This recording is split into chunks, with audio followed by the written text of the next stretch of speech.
I should do it with my utmost sincerity and utmost genuinity. And perhaps today you might learn some things about me and my thoughts about leadership that you might not have known earlier. Do note though that in this speech, I'm not telling you what is leadership. I'm not preaching to you. I'm saying, when I speak about leadership, you as individuals got to criticize every single word I say. If what you think I'm saying is all fluff, content, that's up to you. It's your opinion.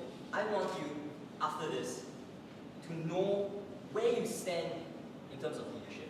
Because firstly, the first and most important thing about leadership is understanding where you stand. But wait, leadership, this big concept, this term that is used to represent many different types of people. Some say leadership is about leaving a legacy behind.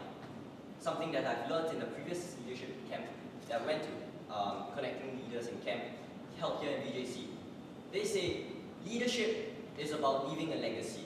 And they showed us many illustrations of previous Victorians who have left a mark in the school, be it building the tree house, be it building the big flag that we see every day behind the assembly hall. And I thought to myself, is that really what leadership is? Secondly, some people also think that, hey, leadership is not about just leaving a legacy. Leadership, if you leave a legacy that is bad, that's not leadership. Leadership is about having moral integrity. Leadership is something different to everyone. Which is why, again, I say leadership is not something that I'll tell you what it is. It is a concept that is specific to yourself. I mean, if we are all going to look at Steve Jobs, we are going to look at the late Mr. Lee Kuan Yew as leaders. I'm not saying that they aren't, but saying if they are role models and we're just going to copy whatever they do, are you sure that we are going to be the exact copy of them? Are we going to fall short in some places? I think most of us will. Most of us will never have that kind of innovation that Steve Jobs showed. And some of us might not have the tact that Mr. Lee Kuan Yew showed. But I think what we have is something innately unique to ourselves. Something that defines ourselves as individuals and individuals that are leaders. And so, oh wait, what did I press? Oh, okay. So yes, the leader in society, where do you stand? Because when we're talking about leadership and you're talking about all the different levels of leadership, say the CEO, he stands on top. And then you have the common phrase that comes about every now and then that says, oh, I'm a servant leader, I'm one serving the people from below. And then you seem to have this juxtaposition where you see the leader both at the top and at the bottom. So where does this leader really lie? And what about the people in between? They are the people that are most often left out. The people that think, hey, I'm just a follower. I'm neither below, serving the people pushing them forward, nor the people leading them in the charge. But I think not. I think a leader is someone who stands not on the stage, but with the people. Now, leadership is really about influence. It's about how you can get people around you, people with you, people above you or below you in any way you want to see, to work together with you towards something. Which brings on to my next point. Oneself. The first part of leadership, the first and most important thing is belief. And actually, belief is something that's going to be the main concept of what I'm going to be talking about today in leadership. Because I think that belief is big enough to apply to everyone, but strong enough that each one of us will believe that that is exactly what defines us. So when I'm talking about belief in oneself, I think that's the most important thing. Because I see a leader, as I said, with the peoples, but they are the pillars of society. And when I say everyone is a leader, I mean everyone is holding up society together. It doesn't matter whether you're marginalized. It doesn't matter whether you're put on a pedestal. You affect society around you in some way. Now, belief in oneself is especially important because if you don't believe in yourself, who else is there to believe in? The most dangerous thing about life in general, I think, is placing your value and what you think of yourself on what highly of you, you have your ego flattened, as most of the case. I have my ego flattened by myself. But when people put you down, you feel so utterly broken that you require someone else to pick you up. And I don't think that's what a leader should be. A leader is a pillar.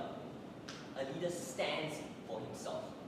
A leader's belief in himself makes himself grow. Now, I'm placing a lot of emphasis right now on the individual leader, but that's not all. There are other elements to it. But to further illustrate this point on belief in oneself, let me give you a personal anecdote.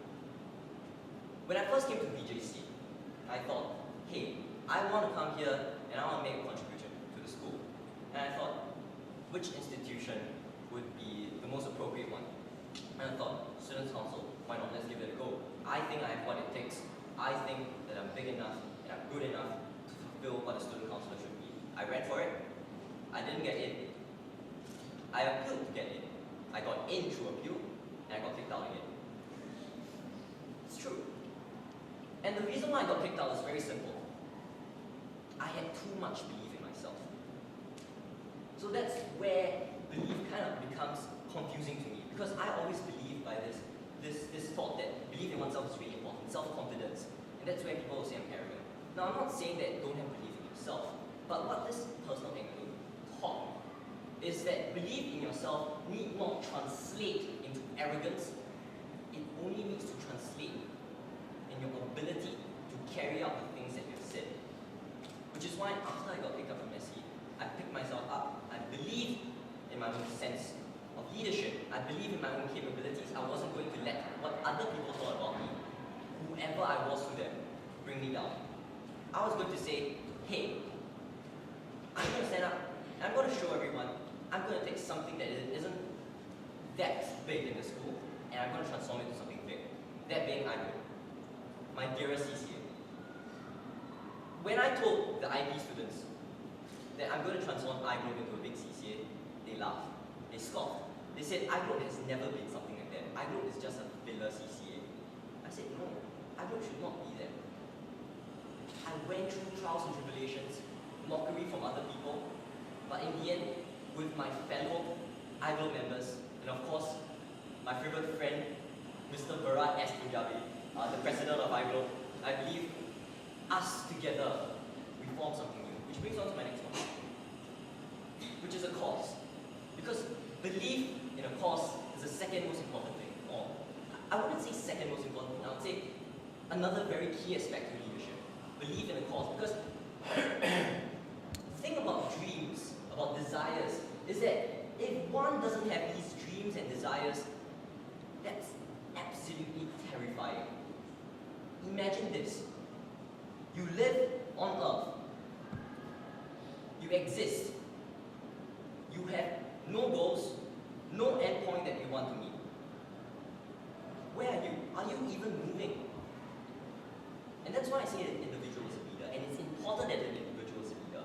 Because if we are all not moving anywhere, or if the large proportion of people aren't moving anywhere because they don't know where they want to go, they don't have a cause, they don't have a dream, they don't have a desire that they want to pursue, then what happens to society? What happens is we stagnate. We don't progress. And as a humanist myself, I think that it would be our ultimate downfall. Next, others. Belief in others. And I'm going to talk about others in a sense, in two parts. Firstly, I think most of us can empathize with this. People who say negative things towards you. People who say, hey, you're not good enough. Hey, I think you can't do this. It's never been done before. People who don't trust you. People who don't trust the leaders around you. When you meet people like that, what do you say? Now you have belief in a cause, you have belief in yourself. But what does this belief in other people who bring you down translate into? I think that whenever someone tells you something bad about yourself, turn that circumstance into strength. People said I was arrogant, people said I was power hungry. I always saw that, okay, yeah, I shouldn't be that, society doesn't like that. But then I rethought all these values that people were telling me. I thought, hey, is it really wrong to be confident about yourself? Is it really wrong to believe that you have the capabilities, the ability to lead a CC, and therefore you say, hey, I want to aim for that top spot because I think that I have what it takes. I think desiring a certain position, desiring something, a dream, a cause, or whatever, is fine. If we are arrogant, if we are doing things that are perhaps a little bit unorthodox to the common society out there, we should adapt and change the means of achieving the goal rather than changing the goal itself. A leader has to stand for his guts. His integrity is at stake whenever you change that cause of yours.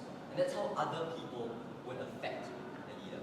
Another way of looking at others is belief in others in the sense that once you become a leader, there's something special about that title.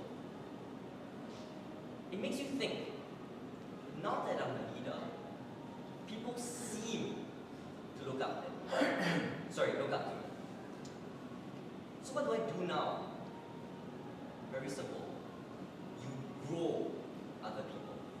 Because I had this quote given to me by my friend Keith.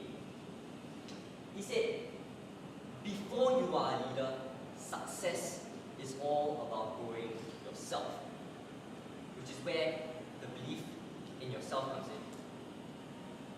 When you are a leader, success is all about growing others, because that's really the point of leadership. We as individuals can only do so much. We are constrained by our physical limitations. But together with a community of leaders, inspiring the people around you, working with you to be leaders, even the people who say negative things, inspiring them to be leaders in their own right, makes the society progress together. And one way I realized this is something truly, truly extraordinary for me. I might not be as established as the previous two speakers. I'm only a student. But one thing I always prided myself in was that I think I'm very good at debating. I think I'm very good at this particular conference called Model United Nations, as some of you might know.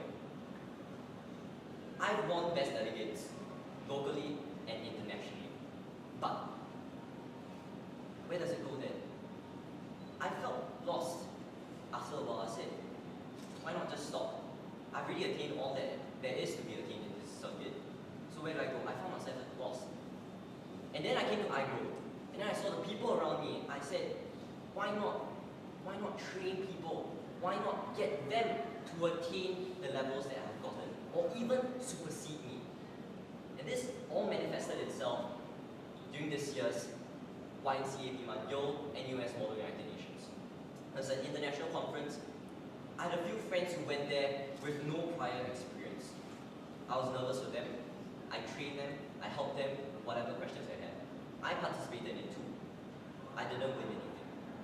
For the first time ever in any competition I've ever took part in, I didn't win anything. And it was a devastating blow to me. But then I realized something. The very people that I trained, the very people that I thought, hey, wait, this is what a leader is, about growing individuals. I saw the person who gave me this quote, Keith, winning his first ever award in Model United Nations. I saw people who never ever participated in Model United Nations locally win an award internationally. And that fulfillment is not just 10,000 times more. It's completely different. It's a whole new dimension of leadership that you need to experience for yourself. And I'm going to end off. Sorry, did I press something? Is it? Next slide. No, okay, never mind, it's fine. So, okay, I'm going to use the whiteboard now. Okay? And I'm going to wrap up the speech in a very visual way. Say each individual in society is a seed. Okay, I'm an art student, but I can't draw. Let's say we are a seed.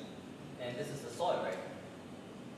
So, science students, if the seed needs to grow, it needs to get out of its shell first, right? Kind of like breaking the eggshell or something like that. So that's where the belief itself comes in.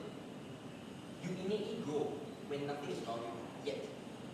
You grow and you sprout a little, but you haven't reached the surface. And how do you reach the surface? That's where belief in the cause comes in. And the cause is kind of like the sun. It's there, you're always striving towards it. You're always trying to attain this vision, but you know as a plant you're never actually going to get there. But you're always striving. You're always growing and reaching upwards. And when you grow, what else do you need? You need water. Water coming in, that's belief from other people in you. Something that Bernard showed me, something that Bharat showed me, something that my fellow friends in iGlobe showed me, my other friends from other places as well. And they help me grow. They help me grow even more as a plant. And then soon I became a young tree. And then this tree started realizing that he could grow even more and started creating fruits. And these fruits, what do fruits contain? They contain seeds. And these seeds are exactly the people that you want to change into leaders as well. You want to change these seeds that you have grown into leaders such that they grow as well, and they can go on and grow more new seeds. And that's how inspiration for leadership and a passion for leadership works in a beautiful, beautiful way. And with that, I want to remind you of the quote because I really, really love this quote. Before you are a leader, success is all about growing yourself. Once you're the leader and you become the tree, success is all about growing others because you will see a forest of leaders beside and with you. Thank you.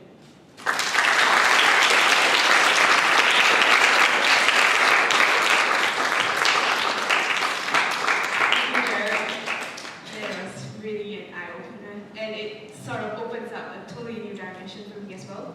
Because for me, I really like speaking for myself personally, and I go to competitions aiming to win, and if I don't, well, the disappointment starts settling in.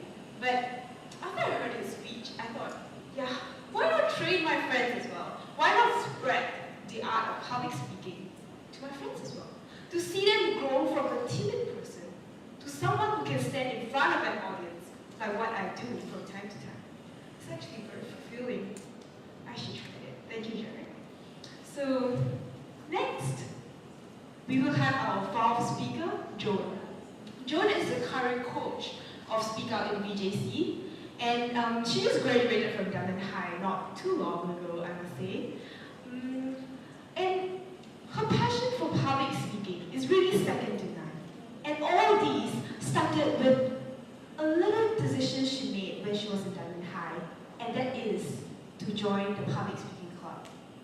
Joan is now currently a co-trainer with Speech Academy Asia, as you can see in the photo.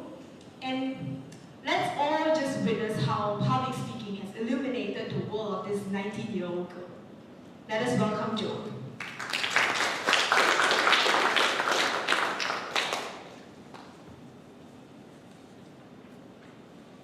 So firstly, I have to apologize because I trained for 3 days straight with a sore throat, taking 3 classes each day.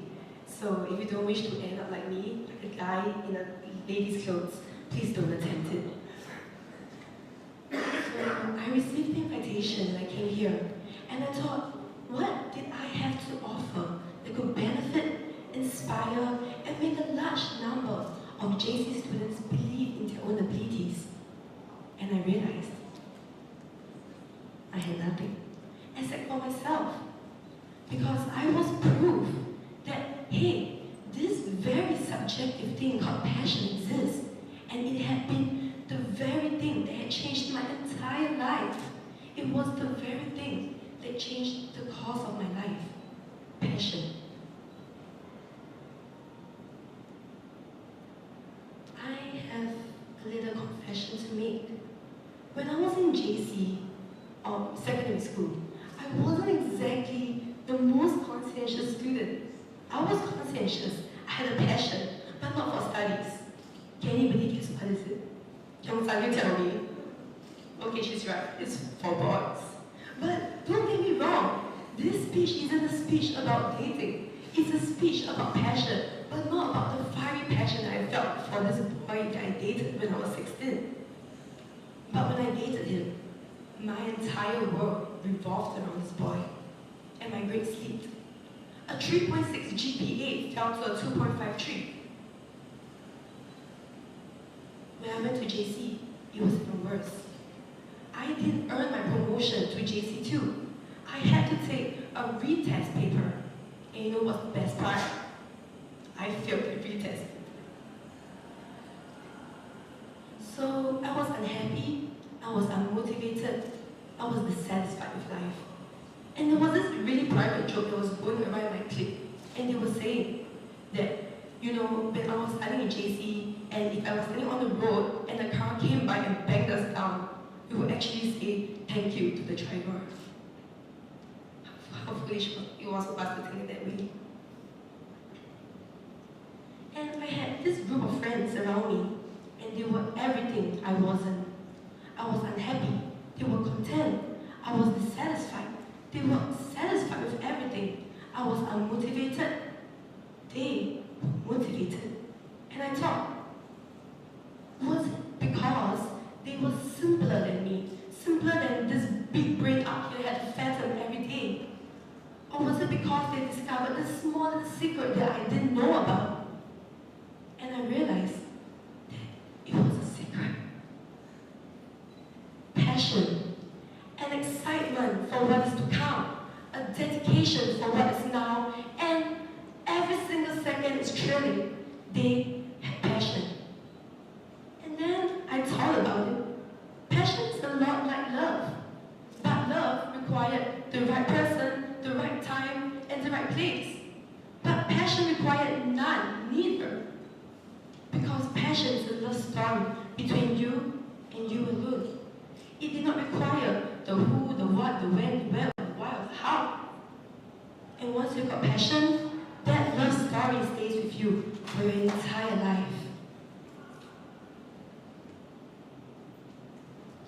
So, I chased my passion. What was it? Public speaking. I'm going to tell you and confess this little thing that I've never told anyone. My disastrous first attempt at public speaking. So this is what happened. Adjusted my blazer on my first public speaking competition, and with the confidence of a tiger, I went to the stage. Adjusted my blazer a little bit more, started speaking. Recited my speech, hand gestures flying all over the place, and I stopped dead in my tracks. Forgot my speech, which I really hope won't happen later. So I put one hand to my pocket. Horrors of horrors, my script was upside down. So I tried to flip it around, only to realize that that wasn't the part I was trying to look at. So I tried to read my script out and oh my goodness, the entire script just flew off stage. And there was dead silence in the entire audience. Something had gone terribly, terribly wrong. And when my speech finally ended, I walked off stage with the air of, thank God, it's finally over.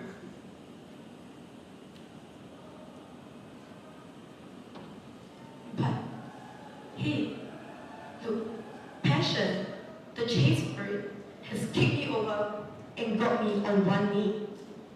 But when you get on one knee, you have two choices. Do you either want to remain on one knee, or do you want to dust yourself off, stand up again, and continue chasing your passion? And that's the really beautiful thing about passion.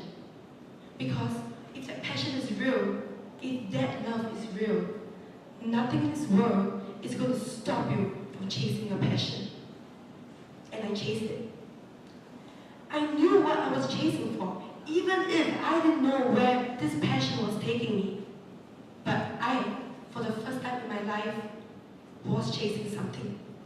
And I just trusted that if you work so hard on something, you are bound to get somewhere unparalleled, somewhere where even your wildest, greatest dreams and imaginations wouldn't take you.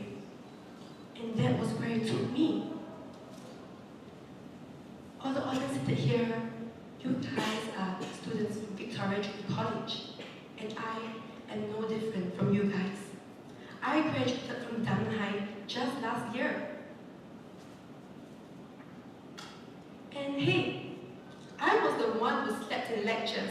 I was the one who didn't pay attention in tutorials. I was the one who talked about my teachers behind their backs and had to go begging them for their help. But passion has brought me here today, and passion has transformed me into who I am today. And if passion can do this for me, what can it not do for you? My past has started. So hang on a moment, just gonna get a drink of water.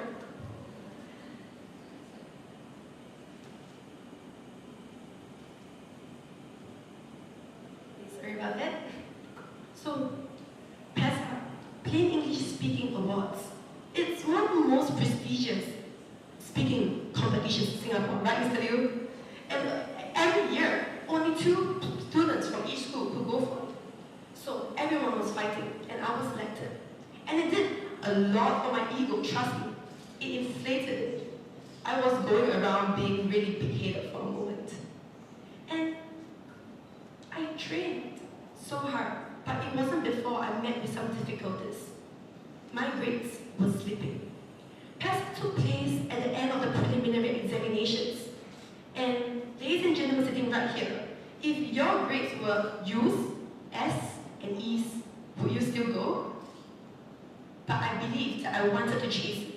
So, for the first time, passion was working its magic. It took off the confidence that I had. It shaved off my big-headedness. It just brought me to more humble grounds. And for the first time in my life, I actually begged the teacher to let me chase something. And she said no. And once again, passion worked its magic, humbled me, told me that if you really want to chase me, you would do anything for it. And once again, I reduced myself. I stepped down from my high pedestal.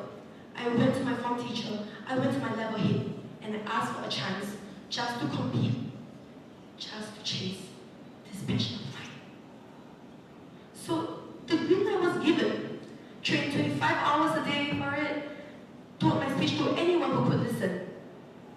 And the big day finally came.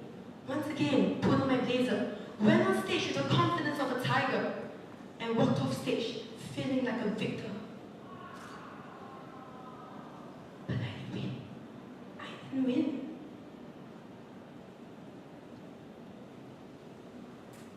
But I wasn't going to give up. I want to tell you about the story of Jerry and his daughter.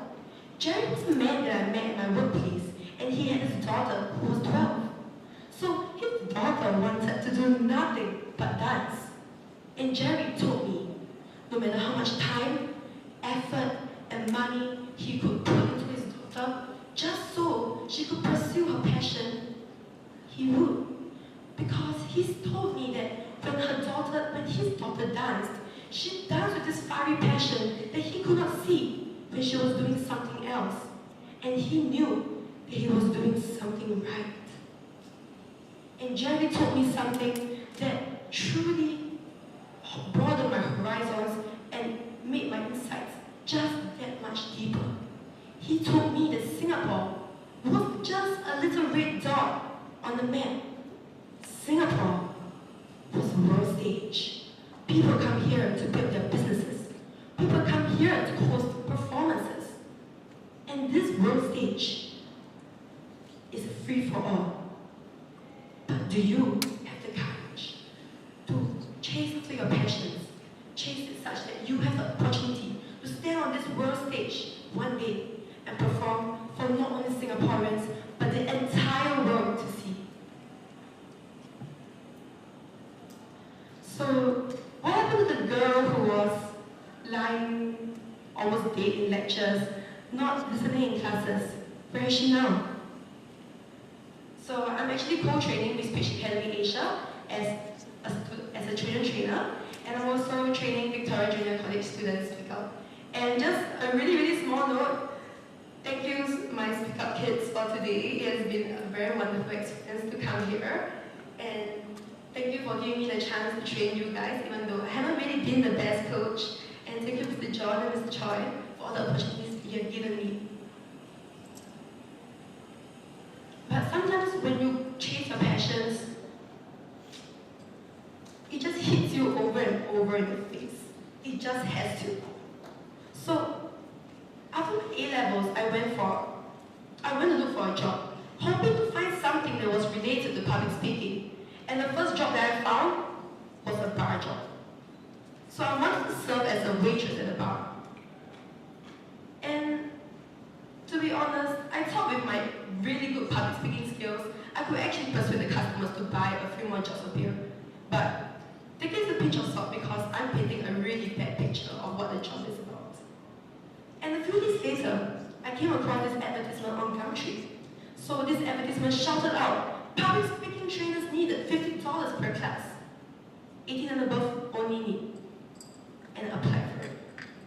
And a few days later, the person came back to me, granting me an interview. And I thought, this was it. And I cancelled my bar job, which was in hindsight really stupid because it was only an interview and not a confirmation. And needless to say, I passed the interview, but there was just one really small problem. I had to take a trial class. So I thought, I am a public speaker. My speaking skills are probably not bad, if I would say so myself. So what's so hard about training kids? And boy, was I wrong. This teacher over here, do you agree with me? Training kids sometimes can be a little bit awful. So I was sitting in this chair and I folded my legs and I thought, guys, I've got this. So I was really relaxed. And then this kid came. So she was carrying this bag and it was the first time I laid eyes on her. And she was really tiny. And she opened the door and I was like, hey, how's your day? And she was like, okay lah. And I immediately felt my heart sink because what is okay lah? Good means good, not good means not good. What is okay lah? And God, that kid had so much energy in her. She was shoving herself in the cupboard, she was climbing on the chairs and tables, she was sitting on everything and anything except for her chair. She was sitting on me, just on her chair. And I thought, this was it. And 30 minutes passed, and my public speaking trainer, my master trainer came in, pulled me out of the room, and confronted me. And he told me that, hey, if you are not going in and putting that kid straight, this is the end for you as a trainer. And it was so tempting to just say like, you know what? I don't like this kid, and I don't like you, and I don't like this job, and I'm not going to train anymore. And I could just walk out of there. But I remember what I came so far from. I remember why I wanted this. I remember that it was my passion that led me here, and it will be passion that will lead me through. And today, that passion has borne me fruit.